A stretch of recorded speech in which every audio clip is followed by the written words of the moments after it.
Добар ден, почитувани пријатели.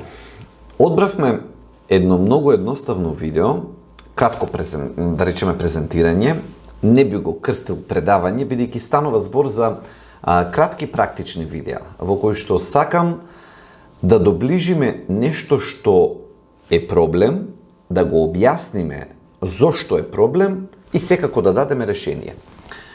Зошто сте уморни, а сепак не можете да се опуштите?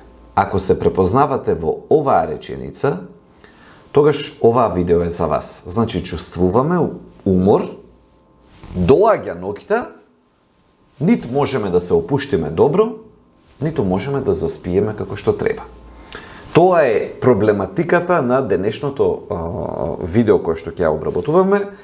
Прво ќе ги разработиме причините зошто доаѓа до вакви ситуации, кога реално сме уморни, не можеме да се опуштиме, и потоа ќе дадам неколку опции природни, на природен начин, што може да помогне ако ја имаме таа ситуација да ја надминеме.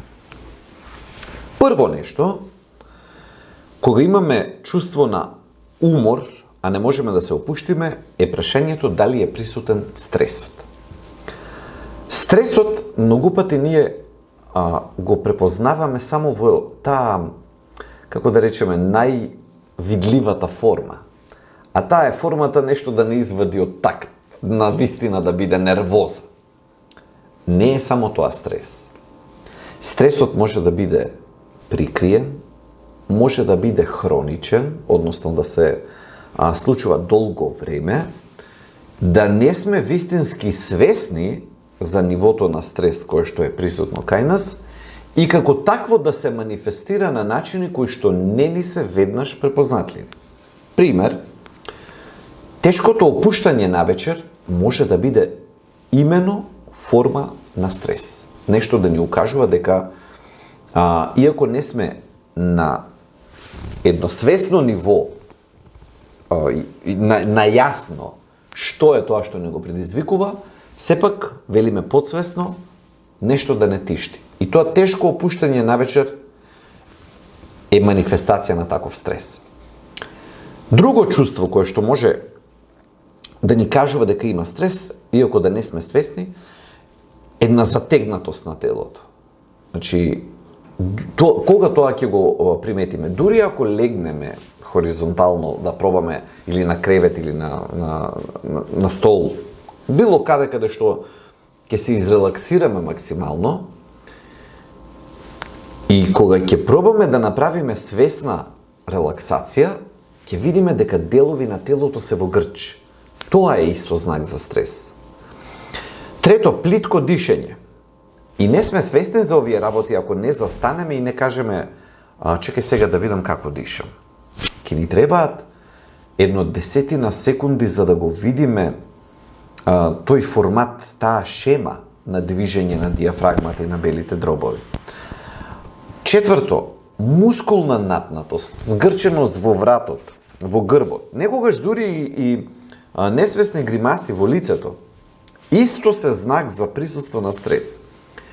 Чувство на немир, постојан внатрешен немир, замор без вистинско чувство на одмор. Сите овие форми што ги наброја, де факто во себе можат да кријат имено стрес, иако ние немаме големи нервози, кавги расправи, како што можеме да очекуваме, а затоа првата точка на која што сакав да зборуваме е да си го изостриме моментот на препознавање на што ни вели нашето тело, да лоцираме, да замижиме, да се преиспитаме, да најдеме дали има скриен стрес во нас. Тоа е првата работа која што е многу важна да ја разјасниме, за да не биде на чисто ако сме во таа категорија уморен сум, но не можам да се опуштам. Второто нешто кое што тука може да биде предизвикувач уморен сум, не можам да се опуштам, е прашањето на квалитетот на сонот. Имено, ние што можеме да спиеме недоволно часови, или еднаш 5, друг пат 6, трет пат 7, па да нема ред, можно е да спиеме и доволно број на часови, но плитко, неквалитетно и лош сон. Кога разговарам со моите пациенти, често ги прашувам во првиот час од станувањето какво ви е нивото на енергијата, или од телефоните, ако го земеме примерот, дали батеријата е на 100%, дали имате чувство дека батеријата ви е на 100%. Ако не е така, тогаш квалитетот на сонот треба да се преиспита. Кои може да се честите проблеми кај квалитетот на сонот? За дали сонот, во посебно видео него посебно го обработуваме, меѓутоа сега само го кажуваме како една од причините зошто може да ја имаме таа парадоксална ситуација, уморен сум, а не можам да се опуштам. Дали ви треба долго време да заспиете навечер? Може да е знак за неквалитетен сон. Дали се будите често во ноќите? Дали имате чувство на испрекршеност на сонот, како да лежите, ама ту заспивате, ту се будите? Дали уште кога ќе станете наутро имате чувство на некаква напнатост некаде во телото? И дали навечер сте толку многу изморени, но мозокот не се исклучува? Сите овие форми, или имало екран, ќе зборуваме за решенијата подоцна, колку имало екрани во текот на денот, особено пред спиењето, секакви екрани, од телевизор до компјутер, до телефон, до сето тоа е екран. Дали сте работеле до доцна? Дали имало емоционален напор? Дали имало некој потежок оброк во последните 3 часа? Кога последен пат во денот пиевте кафе? Сите тие работи носат тензија во втората половина од денот и треба да ги елиминираме со цел да му дадеме простор на телото да се одмори. Ова е втората причина. Зошто е можно да сме уморни, а да не се опуштиме? Лош или неквалитетен сон. Третата причина, премалку вистинско закрепнување во текот на денот. Што сакам да речам? На нашето тело му требаат паузи. Паузи во секоја смисла. И телото да се одмори, и мозокот да се прошета на пасење. Тоа посебно не е пауза секогаш ако ние цело време гледаме видеа или слушаме материјали, текстови. Треба да се досадуваме малку во денот. Значи, вистинска пауза за мозокот значи не абсорбирање на информации. Просто релаксација. Дури и досадување, ако така сакаме да го препознаеме. Ни требаат моменти кога ќе се потпреме, кога нема да има телефон околу нас, кога длабоко ќе дишеме, никакви стимули. Вака најубаво да го објаснам. Значи без физички, ментални, какви и да се стимули. Значи едноставно да се препуштиме неколку пати во денот на мир. Четврто, многу важно, можно е да има мускулна напнатост. Таа не да биде дел од последицата. Оти често таа знае, нели, ако сме под тензија, мускулна напнатост да дојде како втора. Но знае многу пати таа да дојде како прва. Мускулите да се затегнати, стегнат врат, напнати раменици, едноставно често чувство како телото да не може да пушти, како еден грч на мускулите. И тоа е многу важно, како причина зошто не можеме да се опуштиме. И конечно има не само стрес, не само спиење, не само релаксација, не само одмарање, туку има и физички проблеми во телото кои што го создаваат тој умор и пречат да се опушти. Значи не е нешто не во ред ова, не во ред она, не во ред. Овие работи се сите во ред кои што ги спомнавме погоре. Не дека човек не може да има ниво, секој од нас има ниво на стрес XY до одредена количина, но не мора тоа да биде баш причината, па стресот за се. Некогаш има и вакви физички причини. Една честа која што луѓето не се доволно свести, например, е недостатокот на магнезиум. Вам нема телото да ви каже ви фали магнезиум. Откако ќе почнете да го земате магнезиумот, нашата најнова форма особено се гордеам на неа, магнезиум бисглицинат. Значи го имаме најдобрата форма на магнезиум од нашите суплементи моментално присутни. Магнезиумот ќе приметите само дури после неколку дена земање, кога резервите во телото ќе почнат да се покачуваат, дека впрочем можеби таму бил проблемот.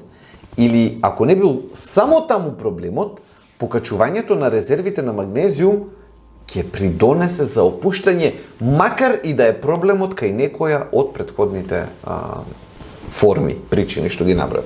Значи, прво, недостаток на магнезиум може да ја даде таа форма уморен сум, а не можем да се опушта.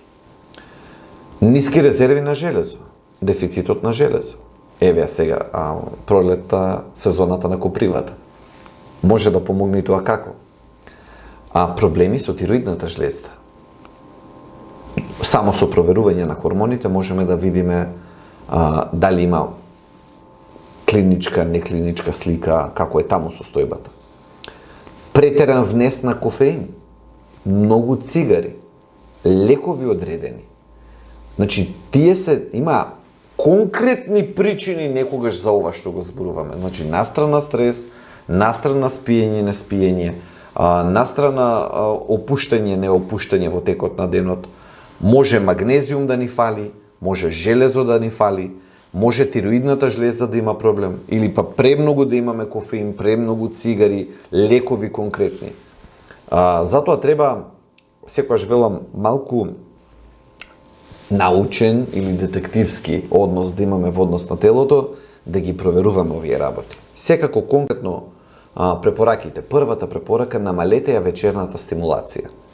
Барем последните 30 до 60 минути. Земете книга или што и да ви е досадно. Опуштете го телото пред да треба да заспи. Второ, внесете краток ритуал за смирување. Ритуалите имаат голема моќ врз нашето тело. Дали ќе биде една прошетка приквечер, еден топол туш, некои форми на лесно истегнување, да се опуштат мускулите, мирно дишење, молитва, медитација, јога, кому што му помага. Но тој ритуал, чаша чај, пример. Но ако го имате редовно секоја вечер, тоа ќе му кажува на телото: во ред, денот помина, дојде време за ритуалот за опуштање, најдете си го кој ќе ви е тој, практикувајте го редовно, за една недела телото ќе се навикне и ќе почне да помага. Трето, што по редовно движење. Затоа кажувам честопати, народната човек треба да е уморен за да може навечер да се одмори. Во народната мудрост секогаш има вистина, но лесното редовно движење многу помага за добар сон и опуштање навечер. И конечно, ако сето ова сте го примениле, гледате дека сепак има проблеми, може би треба да направите една лабораториска проценка. Ако подолг период вака се влечат овие работи, тестирајте. Видете во една обична крвна слика, или може би ќе треба и повеќе да се направи, да се види дали темата на денешното прашање уморен сум, ама не можам да се опуштам, да нема и некоја друга причина. Тоа што јас можам да ви го понудам како опција, секако е нашиот магнезиум бисглицинат, кој што и тоа како помага, особено навечер ако се зема. Нели, таа е нашата комбинација која што ја препорачуваме преку ден на ашваганда, за да го намали дневниот стрес, навечер пред спиење магнезиум. Таа комбинација помага да се спушти генералното ниво на стрес. Се надевам дека некои од овие совети ќе ви се најдат практични, ќе ви се најдат корисни и ќе ви помогнат барем за нијанса да ја подобрите оваа состојба. Уморен сум, а не можам да се опуштам. Се гледаме пак.